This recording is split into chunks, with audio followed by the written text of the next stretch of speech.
rumah tahfiz tapi pemimpinnya bukan hafiz Quran.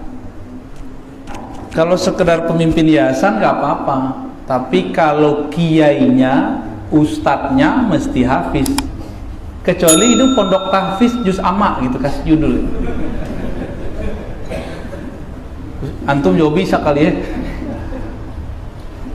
Nah, ini fenomena dan ini adalah kabar dari Rasulullah. Ini hati-hati. Saya pernah diingatkan dulu oleh guru kita Kiai Ali Mustafa Yaqub. Saya khawatir, kata beliau, sekarang banyak orang nyamar pakai pondok tahfiz tapi mengajarkan terorisme. Tapi jangan curiga dulu Pak, banyak pondok tahfiz yang baik banyak. Cuma ini catatan dari guru saya Kiai Ali Mustafa Yaqub. Karena ada beberapa kasus temuan-temuan dari lembaga pemberantasan terorisme itu begitu, modus pakai pondok tahfiz. Bukan cocok logi, tapi memang munasabahnya ada. Munasabahnya qawiyah sahihah. Di akhir zaman, kata Rasulullah, akan muncul kelompok khawarij ya, yang mereka ahli Quran tapi imannya tidak tembus sampai ke kolbunya, ke dadanya. Hadis ini ada di Sahih Bukhari, Muslim, Abu Dawud, Tirmizi, dan hadisnya banyak. Artinya Nabi mengabarkan, apa kabar dari Nabi? Nanti akan banyak orang buka tempat-tempat untuk mengkader Quran tapi dikader menjadi teroris, jadi khawarij. Ini maksudnya kalau digabungkan. Maka saya mengimbau kepada siapapun yang bergerak dakwah dalam pondok tahfiz, tolong pelajari, tidak hanya hafalan. Jadi belajar agama itu dibagi tiga kecerdasannya. Orang cerdas itu tiga. Imam Ghazali yang mengatakan ini dalam kitab Al-Mustasfa. Apa kata dia? Ada kecerdasan hafalan, hifz. Itu level paling rendah. Tapi sekarang sedang ditinggi-tinggiin orang. Orang hafal dianggap paling hebat sekarang. Ya. Padahal ada level 2. Bukan hifz tapi fiqh, paham. Jadi kalau antum nanya, mana yang lebih bagus, yang lebih tinggi faham daripada cuma hafal, apalagi cuma baca Quran. Jadi lebih afdal membaca atau faham? Ya faham. Faham itulah inti Quran. Quran itu diturunkan untuk dibaca ayat perintahnya tentang bersuci, atau kita disuruh bersuci. Ini ada ayat nih, surah Al-Maidah ya Pak Wali ya. Ada ayat surah Al-Maidah ayat 6. Pak Wali ngobrol aja nih. Ya, ya gimana mau lanjut, berisik.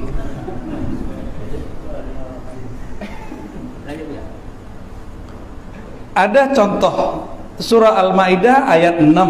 Perintah apa? Perintah apa tuh ayat 6? Perintah berwudu. Perintah berwudu, Pak. Itu orang dapat pahala atau dapat keberkahan yang sempurna dengan membacanya doang atau ngamalin isinya? Quran itu cukup dibaca atau diamalin? Oke, sudah tahu jawabannya berarti?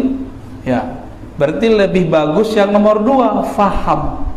Di dalam hadis Nabi, riwayat Imam Bukhari, ada yang di situ mu'allaq, ada yang muttasil, riwayat Tirmizi langsung dia muttasil sanadnya.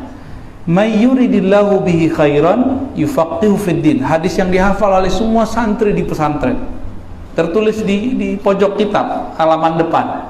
Siapa yang Allah inginkan kebaikan dunia akhirat, sukses dunia akhirat, yufaqihu fid din. Siapa aja nih? Enggak mesti dia santri, bisa yang bukan santri. Enggak mesti wali juga, wali kutub. Tadi antum nyebut wali kutub sih ya. Horor juga tuh kali kutub. Yufaqihu fiddin, Allah buat dia faqih, mengerti agama, bukan yuhafizhu atau ja'alahu hafizan, enggak. Allah jadikan dia hafiz, enggak.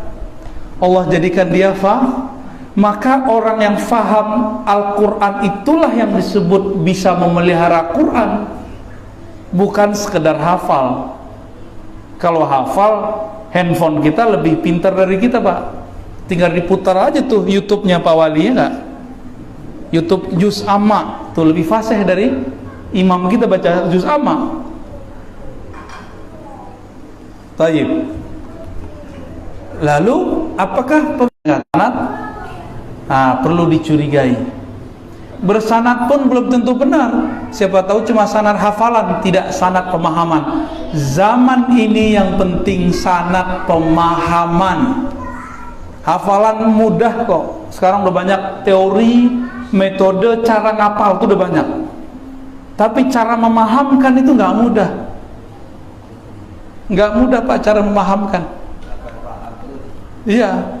Tapi kalau niatnya benar, yufaqihu fiddin, pasti Allah mudahkan dia memahami agama. Nah, maka yufaqihu fiddin ini proses. Faqqaha yufaqihu, ya. Ada kalimat di situ, proses. Allah akan buat dia terproses memahami. Jadi jangan senang dulu Bapak Ibu dengan pemahaman yang kita punya sekarang. Saya sampai sekarang juga belum puas dengan dalil yang saya dapat, tapi tenang sih sudah. Kalau puas, emang ada ilmu itu puas? Nggak ada. Ilmu itu nggak ada puasnya. Kenapa? Ilmu itu sifat Allah. Allah terbatas atau Allah tidak terbatas? Allah tidak terbatas, maka orang akan tamak kepada ilmu tanpa batas. Kalau tamak sama gorengan, makan 3 juga udah kenyang, Pak. Mas Sohib sukanya makan apa? Apa? Apaan katanya? Apel. Kirain sop babi. Astagfirullahaladzim. Kenapa antum disebut sop babi? Astagfirullah. Ketakutannya. Emang babi itu hantu? Orang babi aja begitu kok. Taib. Kita nih zaman sekarang yang paling dibutuhkan adalah sanad pemahaman. Sanad pemahaman. Jadi walaupun sekarang nih lagi ada lomba hafiz, ya itu semarak aja, silakan ikuti. Itu sebabnya pemerintah kita sudah mulai dari dulu ada musabaqah Quran, ada musabaqah yang apa namanya Ustaz? Syarhil Quran. Aneh bukan orang musabaqah, jadi nggak tahu. Musabaqah penjelasan Quran. Sebenarnya yang pas itu bukan syarhil ya, tafsir Al-Quran, tapi syarhil itu maksudnya orang ini menjelaskan makna Al-Quran. Itu perkembangan bagus, perlu kita dukung. Saya lebih suka sama yang begitu, Pak.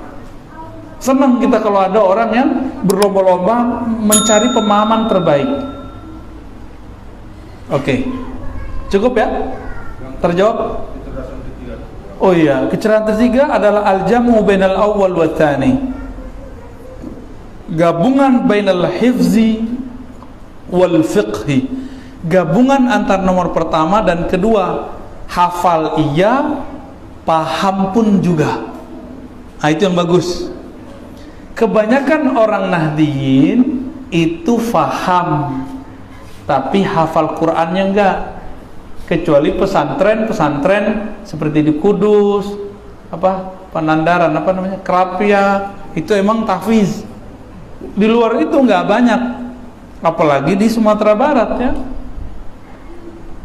Tapi orang NU di pesantren hafal matan, karena ngafal matan itu muqaddimah memahami banyak funun, banyak fan ya. Hifzul matan ya, menghafal matan akan mempermudah orang fi fahmil funun muta'addidah ya, untuk memahami fan yang banyak sekali. Itu sebabnya banyak guru-guru kita hafal matan Baikuni, matan Alfiyah. Kalau Kiai Sohib ya, antum nih hafalnya mantan deh.